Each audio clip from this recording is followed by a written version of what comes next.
آزاد کشمیر پارلیمانی پارٹی نے وزیراعظم کے فیصلے کا اختیار نواز شریف کو دے دیا۔ ذرائع کے مطابق مسلم لیگ آزاد کشمیر کے صدر شاہ غلام قادر وزارت عظمیٰ کے مضبوط ترین امیدوار ہیں، جبکہ طارق فاروق، کرنل ریٹائرڈ وقار اور راجہ فاروق حیدر بھی وزارت عظمیٰ کی دوڑ میں شامل ہیں۔ آزاد کشمیر میں حکومت سازی کے لیے مری میں نواز شریف کی زیر صدارت اہم مشاورتی اجلاس ہوا۔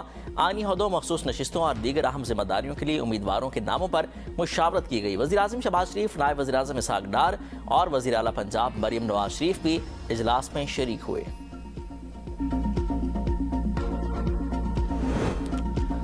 آزاد کشمیر قانون ساز اسمبلی کے حلقہ LA-14 باغ سے عوامی اتحاد کے امیدوار ساجد اقبال عباسی کامیاب قرار۔ LA-17 باغ سے پیپلز پارٹی کے فیصل ممتاز راٹھوڑ کامیاب قرار پائے۔ الیکشن کمیشن نے 10 اگست کو ہونے والے انتخابات کے نتائج کا باقاعدہ نوٹیفیکیشن جاری کر دیا۔ آزاد کشمیر کے ضلع باغ کے 2 حلقوں کے 23 پولنگ اسٹیشن پر ری پولنگ، LA-15 کے 9 اور LA-16 کے 14 پولنگ اسٹیشن شامل ہیں۔ پولنگ ختم ہونے میں 1 گھنٹے سے بھی کم وقت باقی۔ LA-15 میں پیپلز پارٹی کے ضیاء القمر اور نون لیگ کے مشتاق منہاس، جبکہ LA-16 میں نون لیگ کے سردار میر اکبر اور پیپلز پارٹی کے سردار قمر زمان مد مقابل۔ دونوں حلقوں میں 10 اگست کو عملہ نہ پہنچنے اور کشیدگی کے باعث پولنگ ملتوی کی گئی تھی۔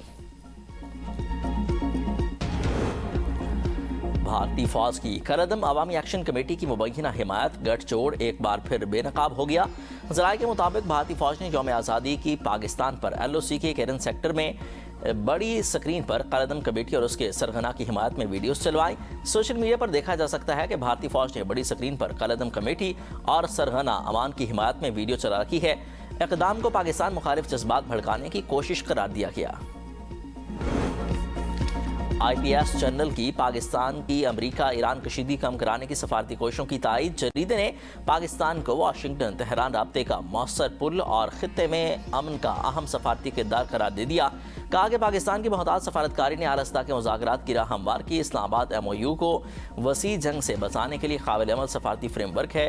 یورپی سفارتی اثر محدود ہونے کے بعد پاکستان ایران کے معاملے میں نمایاں علاقائی سفارتی مرکز بن کر ابھرا۔ یورپی یونین نے بھی پاکستان کے کردار کا خیر مقدم کیا۔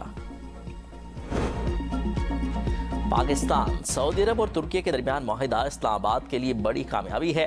معروف امریکی خارجہ پالیسی ماہر ڈینیل مارکی کی بھارتی نیوز پلیٹ فارم دی وائر کو انٹرویو۔ کہا کہ سہ افریقی تعاون سے پاکستان کی صلاحیت، مالی پشت بنائی اور علاقائی اثر و رسوخ بڑھے گا۔ بھارت نے مشرق وسطیٰ میں خصوصی تعلقات قائم کرنے کے لیے اربوں ڈالر خرچ کیے مگر ناکام رہا۔ پاکستان کی مؤثر سفارتکاری نے اسلام آباد کو دوبارہ علاقائی طاقت کے مرکز میں پہنچا دیا۔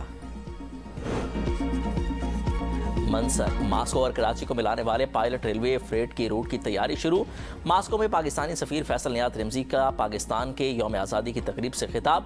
کہا کہ منصوبے پر روس اور بیلاروس کے ساتھ مل کر کام جاری ہے۔ ابتدائی مرحلے میں کراچی یا اسلام آباد سے کوئٹہ، پھر زہدان، ترکمانستان، ازبکستان اور قازقستان کے راستے روس تک ریل رابطہ قائم کرنے پر کام کیا جا رہا ہے۔ روسی نائب وزیر خارجہ نے منصوبوں کو باہمی تعاون کے لیے اہم قرار دے دیا۔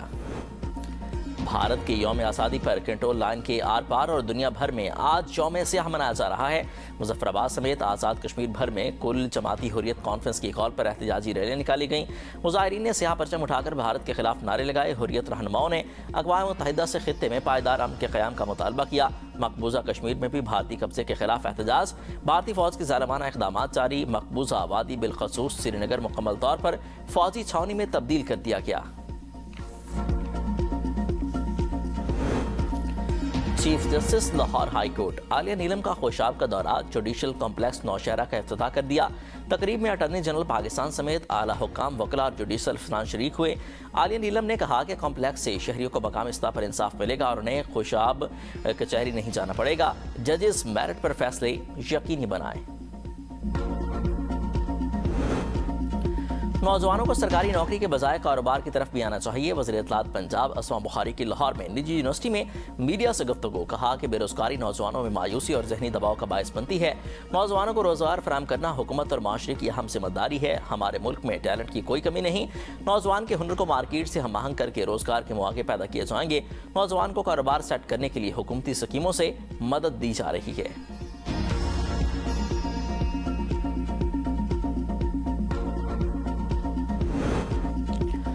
لاہور کے علاقے ہربنسپورہ کینال روڈ پر تیز رفتار کار درخت سے ٹکرا گئی، 5 افراد جاں بحق، 1 بچہ زخمی۔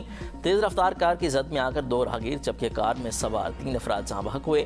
لاشوں اور زخمیوں کو سروسز اسپتال منتقل کر دیا گیا۔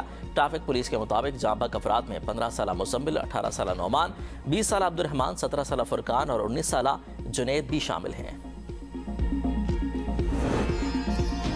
میر رضا قتل کیس کی تفتیش میں پیش رفت، تفتیشی کمیٹی میں مزید 2 اراکین شامل، تعداد 9 ہو گئی۔ کمیٹی نے میر رضا کا موبائل فون اور سمارٹ واچ NCCIA سے واپس دے دی۔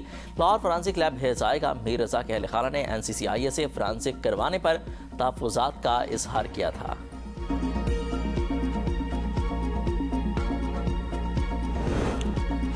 میر رضا قتل کیس میں مقتول کے بزنس پارٹنر محمد احمد کو شہر سے باہر جانے سے روک دیا گیا۔ عبوری ضمانت میں توسیع، کراچی سٹی کورٹ کے جج کا تفتیش میں سست روی پر اظہار تشویش، کہا کہ والد، خاندان اور شہر والے پریشان ہیں کہ ایک بندے کا قتل ہوا، تحقیقات کریں، جو حقائق سامنے لائیں۔ مقتول کے بزنس پارٹنر احمد نے ٹرائل کورٹ میں عدالتی کارروائی کو جوائن کر لیا۔ میڈیا سے گفتگو میں وکیل جبران ناصر نے کہا کہ پورا شہر یہ سوال کر رہا ہے کہ قاتل کو کیوں بچایا جا رہا ہے۔ ہم یہ نہیں کہہ رہے کہ کسی کو گرفتار کریں یا نہ کریں، امید ہے نئی ٹیم اس کیس میں شفاف تحقیقات کرے گی۔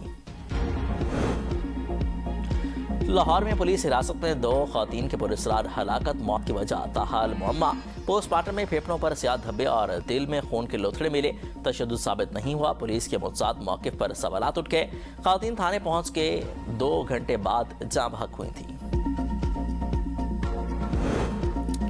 لاہور میں 3 پولیس اہلکاروں کی ٹارگٹ کلنگ میں ملوث ریحان بٹ کے گھر سے ہینڈ گرنیڈ برآمد۔ ریحان بٹ اور فیاض بٹ کے خاندان کے دیگر افراد کو بھی شامل تفتیش کر لیا گیا۔ ٹارگٹ کلر سے رابطے میں رہنے والے اہلکاروں سے تفتیش جاری۔ ریحان بٹ، فیاض اور طارق نے سب انسپکٹر عدیل اور کانسٹیبل اسد پر فائرنگ کے بعد موبائل فون بند کر دیے۔ ملزمان کا فرار ہونے والے ساتھی طارق پولیس کی گرفت میں نہ آ سکا۔ حیدرآباد کے علاقے قاسم آباد میں پولیس کا مکان پر چھاپا، مبینہ حبس بجا میں رکھے گئی انڈونیشین خواتین بازیاب۔ پولیس کے مطابق اندر مارلین نامی خاتون نے پیغام کے ذریعے شوہر پر گھر میں قید رکھنے اور پاسپورٹ چھیننے کا الزام لگایا تھا۔ تھانہ ویمن پولیس نے خاتون کو عدالت میں پیش کر دیا۔